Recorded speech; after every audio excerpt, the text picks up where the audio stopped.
जी कोटि कोटि प्रणाम गुरु जी। हाँ प्रणाम स्वीकार है, आपको भी प्रणाम। बोलिए बोलिए।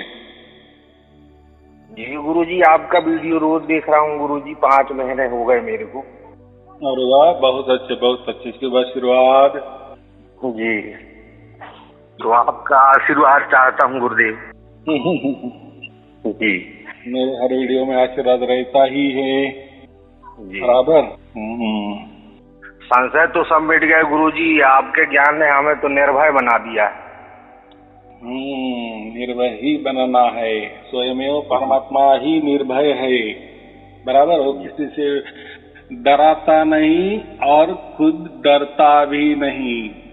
वो तीसरी को तो निर्भय कहते हैं। हमारा स्वयं बाप परमात्मा ही अगर निर्भय है, दोनों का अर्थ एक ही होता है।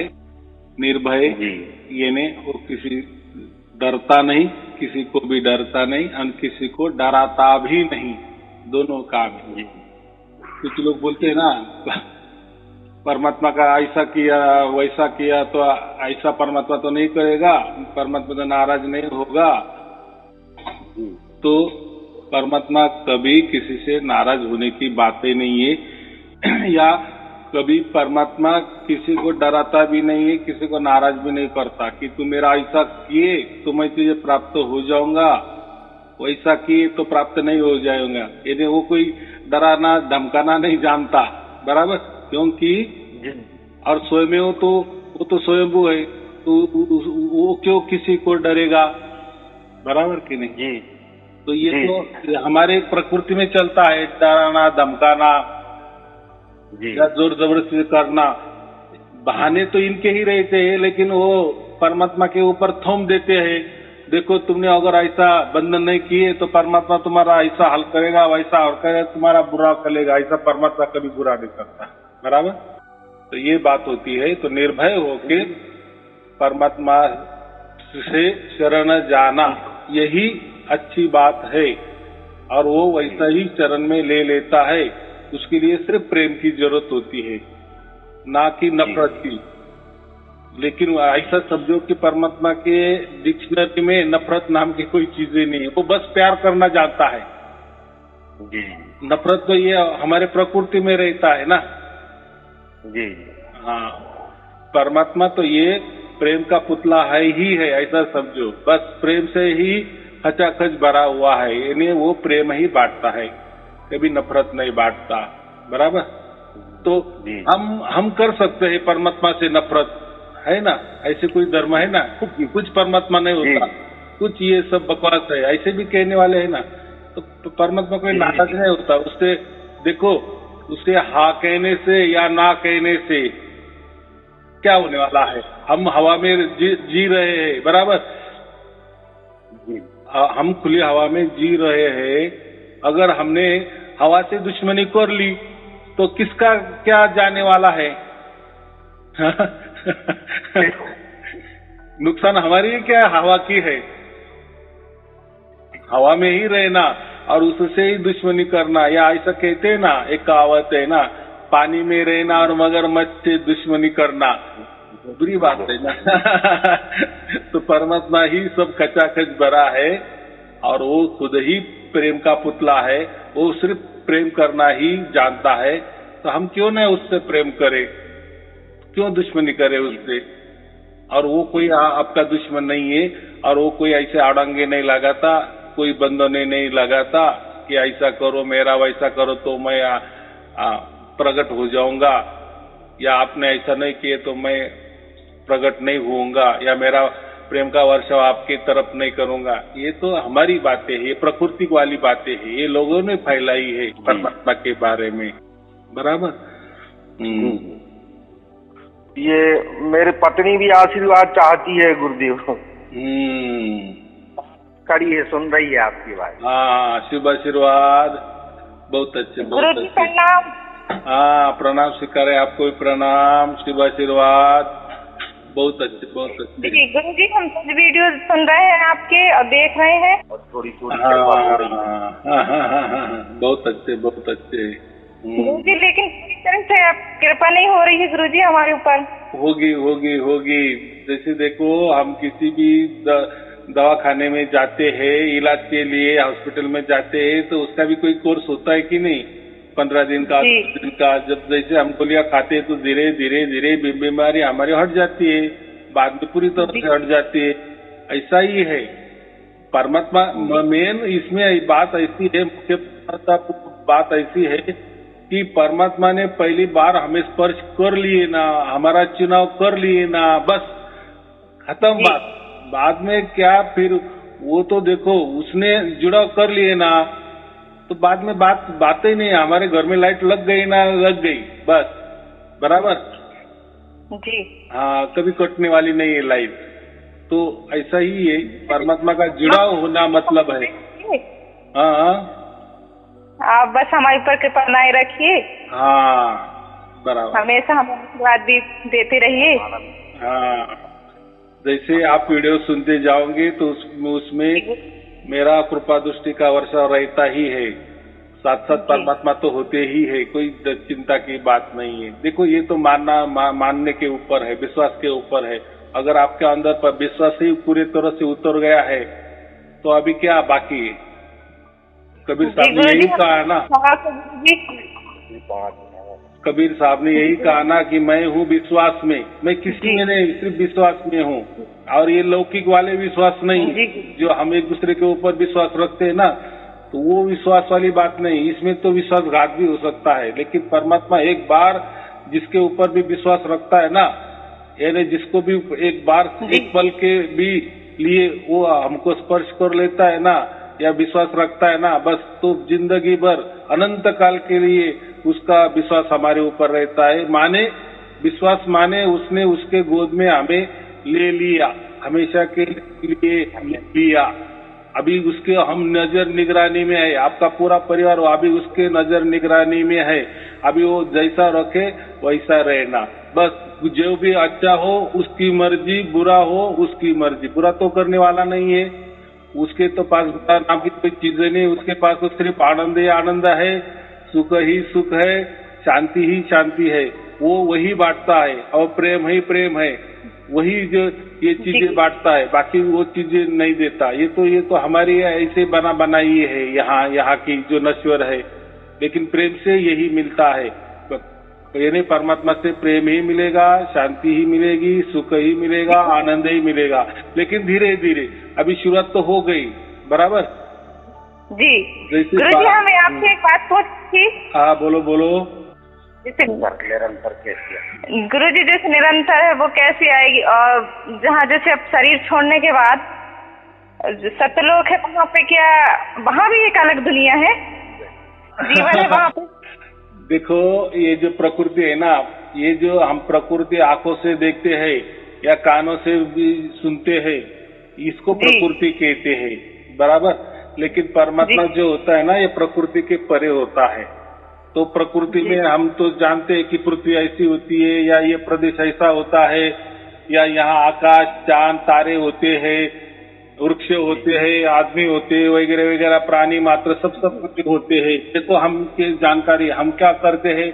ऐसा ही फिर परमात्मा का कोई सतलोक होगा, वहाँ भी ये इसी जैसा होगा। तो अगर ऐसा ही वहाँ होगा तो फिर ये छोड़ने की क्या जरूरत है? ये भी है संसार, फिर वही भी एक अलग संसार होगा, थोड़ा अलग होगा, लेकिन ऐसा नहीं होता। परमात्मा के यहाँ ये संसार वाली बातें ही नहीं है। संसार वाली बातें माने क्या? ये जो सब दिख रहा है आंखों से, जो भी कानों से हम सुन रहे हैं, जो भी विचार कर रहे हैं, जो भी नाप तोल कर रहे हैं, जो भी तौर तरीके कर रहे हैं, तो गुरु जी आपकी वीडियो में भी सुने थे ना, जाके परमात्मा के सीधे गोद में बैठ जाते हैं वहाँ। हाँ, तो वही हमने क्या एक दुनिया है करके। देखो वो बाद में नहीं बैठते, हम जीते जी बैठ गए। जब भी उसने हमको चुनाव कर लिए ना, तो उसने हमारा जुड़ाव कर लिए, ऐसा समझो बांध लिए। अभी मरने की देरी वो खींच लेता है हमें, ये मैं बोला हूँ। यानी हम जीते जी ही मोक्ष की प्राप्ति हमें हो गई है, उसको ही हम कहते हैं कि परमात्मा के गोद में हम बैठ गए। तो अभी क्या है, कैसे बैठ गए? तो उसकी निरंतर धुन आ रही है ना हमारे पास। यानी जैसे समझो अभी बारिश का मौसम जैसा शुरुआत हो जाता है तो चार माह तक रहता है, तो पूरा तो एक दिन में पूरा की पूरा बारिश तो नहीं गिरता ना एक दिन में 4 महीने का, तो धीरे धीरे गिरने लगता है ना, और बराबर सब हरियाली लाता है। तो ऐसी ही बात होती है, जैसा भी उसका कृपा दृष्टि का वर्षा शुरू हो जाता है उस दिन से, जैसे अभी आपको वो घटना घट गई, जागृति में घट गई, जैसा आपका मन काम कर रहा है और तो भी और उसी वक्त वो ध्वनि भी आप सुन रहे हो सार शब्द वाली, तो उसका मतलब होता है वो सार शब्द वाली ध्वनि है। और उसका और एक मतलब होता है कि परमात्मा ने आपको स्पर्श कर लिए है, बस उसका पहले जब मुझे आपकी वीडियो के बारे में पता नहीं था गुरुजी, मुझे इतनी गुस्सा आती थी गुरुजी, बहुत ज्यादा। हाँ। लेकिन जब से आपके ये प्रवचन सुन रही हूँ, जब से मेरे मन में कोई गुस्सा नहीं रहता, कुछ भी चीज नहीं, एकदम खुशी रहती हूँ हमेशा।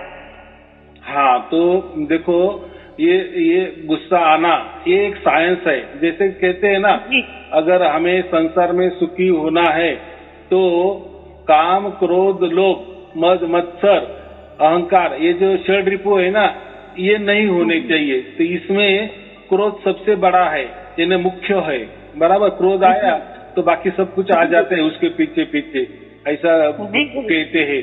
और क्रोध ये कोई मानव को ही आता है ऐसा नहीं है, प्राणी को भी आ जाता है कि नहीं क्रोध। हम बोलते हैं ना, वो शेर भी गुस्सेला हो गया, वो गाय भी गुस्सेली हो गई, वो बैल भी गुस्सेला हो गया, तो ये गुस्सा सभी को आता है, बराबर। जी गुरुजी, मेरे को शुगर भी है गुरुजी, डायबिटीज की बीमारी भी है। हाँ, बहुत हाई रहता है गुरुजी मेरे को, आप कृपा करिए गुरुजी, मेरी शुगर भी थोड़ी कंट्रोल हो जाए, बहुत ज्यादा बढ़ा रहता है, दोनों को रहता है गुरुजी, हमें पति पत्नी को दोनों को है। हाँ। मेरे पति को भी उसको शुगर है, उनको कोलेस्ट्रॉल की बीमारी है, और मेरे को शुगर है, हाई शुगर है। बराबर है। देखो आदमी है और वो जी रहा है संसार में, तो उसको दुख होना ही होना है, रोग होने ही होने हैं। लेकिन अभी होना तो फिर क्या, फिर रास्ता क्या है? रास्ता एक ही है कि हम जब भी हमको सार शब्द की प्राप्ति हो जाती है ना, तो हमारा जो मन होता है ना, वो एकदम सूक्ष्मतम बन जाता है। पहली बात, शरीर एक ठोस है, शरीर तो हम देख सकते हैं, बराबर। लेकिन जो मन होता है ना, शरीर का ही बच्चा मन होता है, वो तो निर्गुण निराकार है, लेकिन है तो वो शरीर का ही बच्चा, बराबर। लेकिन उससे ही और सूक्ष्म हमारा आत्मा होता है, बराबर। जो हम आत्मा तो जानते हैं, आत्मा तो सभी को हम तो उसको पहचान लेते, जैसे हम बोल रहे तो आत्मा है इसलिए तो बोल रहे हैं ना। वो जो चैतन्यता है उसको हम आत्मा बोलते हैं, चैतन्य जो होता है ना उसको आत्मा बोलते हैं। उसी से तो हम सुन रहे, बोल रहे, विचार कर रहे हैं। तो देखो ऐसी बात है, अभी बहुत सारे लोगों को आत्मा ही समझ में नहीं आता, वो मन और आत्मा ये दोनों को एक कर देते हैं, और यही फिर गड़बड़ हो जाती है। तो जो भी विचार करता है उसमें आत्मा होती है, बराबर। जो भी विचार करता है उसमें आत्मा होती है। तो अभी आप सोचो तो लोग कहते हैं ना कि वृक्ष में भी आत्मा होगी, फिर प्राणी में भी आत्मा होगी, फिर यहाँ भी आत्मा होगी, वहां भी आत्मा होगी। तो ऐसा नहीं है। तो बाकी तो कोई विचार नहीं करते ना। जैसे कोई वृक्ष है वो थोड़ी विचार करता है, प्राणी है वो थोड़ी विचार से चलता है। अगर वो भी विचारों से चलेगा तो वो भी एक संसार करेगा तैयार, ऐसा नहीं होता। सिर्फ मनुष्य ही प्राणी ऐसा है कि वही विचार कर सकता है। फिर जो भी विचार कर सकता है उसमें ही आत्मा होती है। ये आत्मा की एक पहचान होती है। ऐसा समझो कि विचार यही आत्मा होती है, बराबर। जी गुरुजी। हाँ, तो अभी ऐसा समझो कि फिर लोग क्या कहते हैं, सभी में अगर आत्मा है तो फिर अगर पत्ते पत्ते में आत्मा है, या जो हम रोज का खाना खाते हैं, सब्जी खाते हैं, वो तो फिर उसमें वो अगर हम आत्मा है, वो तो सब्जी हम तो रोज करते हैं, वो तो रोज हम काटते हैं, तो फिर आत्मा का तो हम हत्या करेंगे, फिर हत्या का दोष आ जाएगा। फिर वो सब्जी वेजिटेरियन नहीं होगी, वो तो नॉन वेजिटेरियन हो जाएगी ना, वो तो एक प्रकार मांसाहार हो जाएगा, क्योंकि हमने आत्मा को ही मार डाला ना, बराबर जी। तो ऐसा नहीं होता। तो जो भी हम सब्जी खाते हैं तो कोई उसमें आत्मा नहीं होती, या वो आत्मा को मारकर हम सब्जी नहीं बनाते। अगर ऐसा उसमें भी आत्मा होता तो हम हर रोज फिर मांसाहारी कर रहे हैं, ऐसा उसका अर्थ होगा, लेकिन ऐसा होता नहीं है। तो ये बात है। तो वैसा ही ये जो कोई वहम है ना, हमने ऐसे डाल दिए हैं, लोगों ने डाल दिए हैं, तो उनको तो उसकी इतना परिचय नहीं होता या उनका उतना विशाल बुद्धि नहीं होती, और उसी से वो कुछ भी वहम डाल देते हैं। इसी से हम जो कहते हैं ना शरीर में रोग, ये भी एक प्रकार का एक विचार ही है हमारे अंदर। जो हम क्या कहते हैं उसको निगेटिव शक्ति, एक पॉजिटिव शक्ति होती है कि बस अभी मैं तंदुरुस्त हूँ, मेरा अच्छा ही होने वाला है और मैं अच्छा ही हूँ और सबका मैं कल्याण ही करूंगा, अच्छा ही करूंगा, बराबर। किसी का मैं द्वेष नहीं करूंगा, किसी को मैं झगड़ा नहीं करूंगा। ये जब हमारे अंदर उतरता है ना, तो ये हमारी पॉजिटिव थिंकिंग हो गई। जैसे हमारी पॉजिटिव थिंकिंग होती है ना, यानी देखो हर आदमी खुद का तो अच्छा सोचता ही है, लेकिन दूसरों का अच्छा नहीं सोचता, क्योंकि आदमी ऐसा समझो कि स्वयं वो एक स्वार्थी होता है।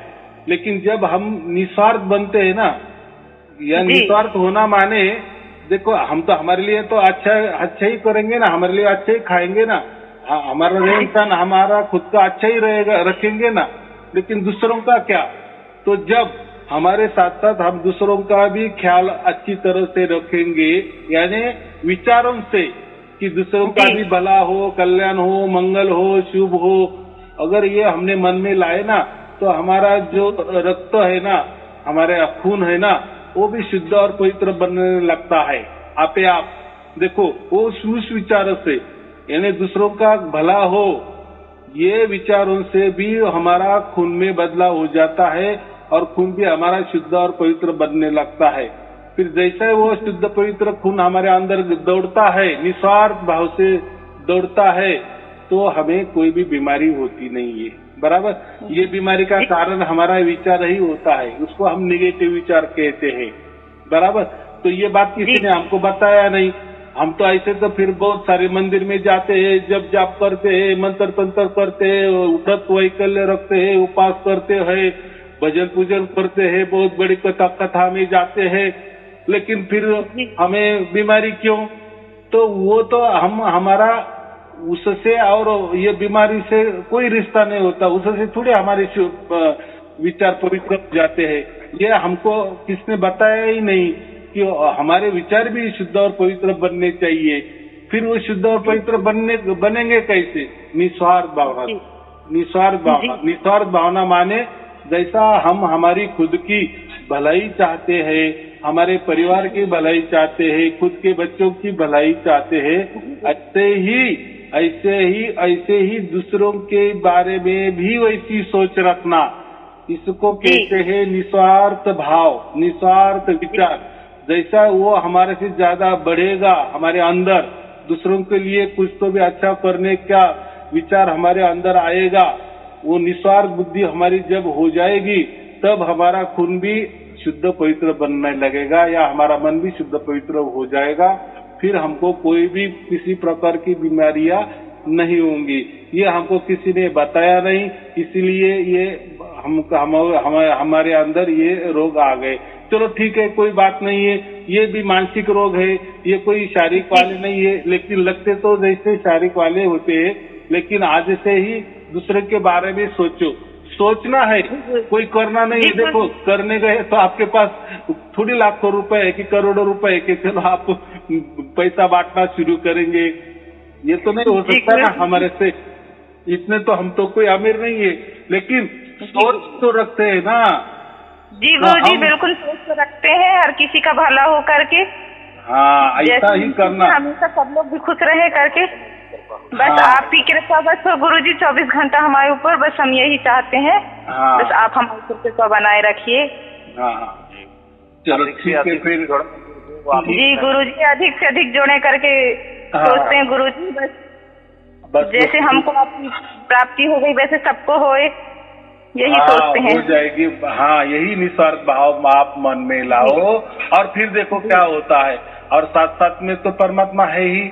और दूसरी बात, जैसा मैं निस्वार्थ कहे ना, तो परमात्मा अभी हमारे साथ है, तो ये विश्वास पूरी तरह से रखो।